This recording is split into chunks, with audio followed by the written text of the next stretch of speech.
Hello everyone, मैं advocate Poonam नागर target for IQ में आपका स्वागत करती हूँ। आज मैं आपको दंड प्रक्रिया संहिता का कुछ परिचय बता रही हूँ। तो सबसे पहले हम स्टार्ट करते हैं कि दंड प्रक्रिया संहिता है क्या। तो दंड का अर्थ होता है सज़ा और प्रक्रिया का अर्थ होता है ढंग।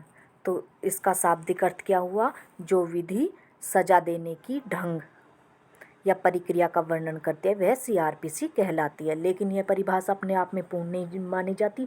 तो पूर्ण परिभाषा क्या मानी जाती है? अपराध करने के पश्चात अपराधी को किस प्रकार न्यायालय के सामने पेश करके निर्णय लिया जाए और उस निर्णय को किस प्रकार निष्पादित कराया जाए, इसका वर्णन सीआरपीसी में दिया गया है।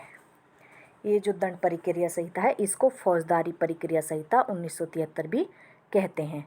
अब सबसे पहले हम सीआरपीसी का इतिहास देखते हैं कि सीआरपीसी का इतिहास क्या है। तो प्राचीन काल से स्टार्ट करते हैं हम। प्राचीन काल में भारत में आपराधिक प्रक्रिया किसके अनुसार गवर्न होती थी? तो वो धर्म ग्रंथों के अनुसार चलती थी। और फिर मध्यकाल आया। मध्यकाल में मुस्लिम शासन स्थापित होने के पश्चात मुस्लिम विधि के अनुसार यानी कि शरीयत के अनुसार प्रक्रिया संचालित की जाती थी तथा न्यायाधीशों के रूप में किसकी नियुक्ति की जाती थी? काजी साहब की। फिर उसके बाद में अंग्रेज़ों का काल आ गया। अंग्रेज़ों के काल में क्या हुआ? अंग्रेज़ों के भारत आगमन के पश्चात अंग्रेज़ों ने सर्वप्रथम 1852 ईस्वी में criminal procedure supreme court act बनाया।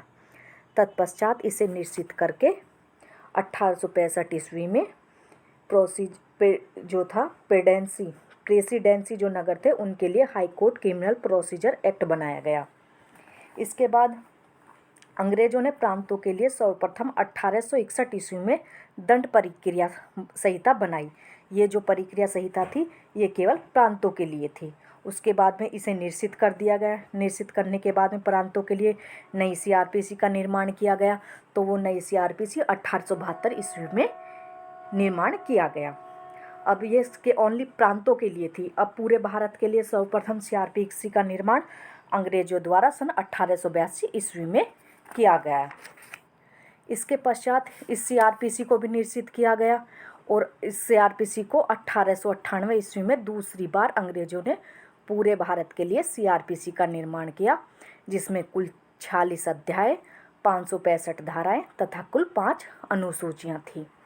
भारत का संविधान लागू हो गया। तो भारत का संविधान लागू होने के पश्चात ही पुरानी सीआरपीसी 1898 भारत में लागू रही।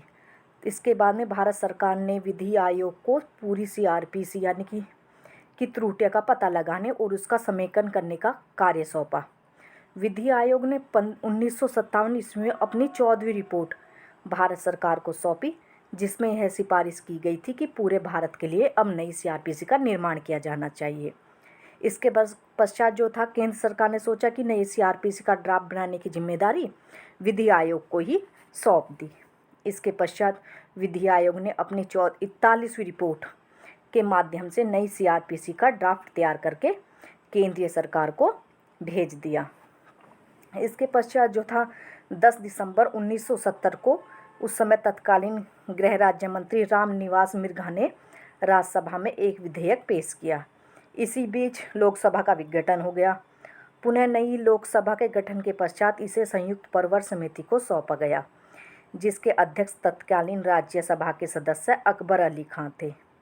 इसके बाद में राज्यसभा व लोकसभा ने इसे सन 1973 ईस्वी में पास कर दिया और 25 जनवरी 1974 ईस्वी को भारत के राष्ट्रपति ने इस पर अपनी अनुमति प्रदान कर दी। यही निर्माण की और बनने की तिथि कही जाती है।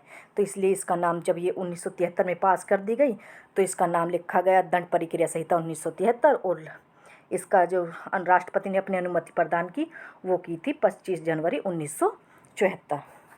1 अप्रैल 1974 ईस्वी को इसे लागू कर दिया गया। अब इससे आगे देखते हैं हम जो सीआरपीसी की धारा 484 के तहत जो पुरानी सीआरपीसी 1898 थी इसको समाप्त कर दिया गया।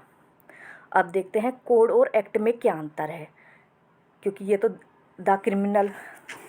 The code of criminal procedure 1973 है। तो इसमें कोड जो है, कोड अपने यानी कि संहिता अपने आप में पूर्ण होती है तथा जो एक्ट होता है एक्ट अधिनियम यानी कि अपने आप में पूर्ण नहीं होता।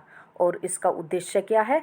उद्देश्य है दंड प्रक्रिया संहिता का समेकन करना और संशोधन करना। और ये जो सीआरपीसी का प्रावधान ये एग्जाम में बहुत ही बार पूछा गया है कि संविधान की 7वीं अनुसूची के समवर्ती सूची के प्रविष्टि नंबर 2 में किया गया है। मैं आशा करती हूँ आपको ये वीडियो अच्छी लगी होगी।